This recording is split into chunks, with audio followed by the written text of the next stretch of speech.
আমরা সেকেন্ড ডেতে গেছিলাম বরাকর নদী আর পাঞ্চেত দেখতে।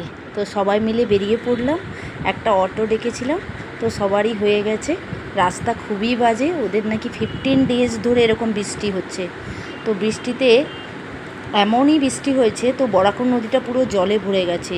তো ওদের যদি জলটা না বার করে দেয় তো ওদের ওই পাঞ্চেত বাঁধটা নাকি ভেঙে যাবে, তাই ওরা গেটটা ওপেন করে পুরো জল বার করছে। আর পাঞ্চেতটাকে দেখতে লাগছিল পুরো যেন একদম সুইজারল্যান্ডের মতো, এত সুন্দর লাগছিল বৃষ্টিতে।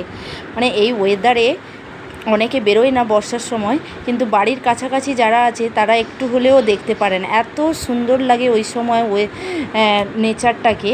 তো এত সুন্দর পাঞ্চেতের ওখানে পুরো পার্ক ছিল, তো সবাই ওরা পার্কে খুব মজা করলো। আর এইরকম একটা খাড়া সিঁড়ি, তারপরে আমরা অটোতে উঠে সবাই একটা করে কুলফি খেলাম। রাস্তাটাও এত সুন্দর, ওদের এত গাড়ি চলে না, তো পুরো ফাঁকা রাস্তায় পাহাড়টাকে দেখুন, এত সুন্দর লাগছে, খুবই সুন্দর।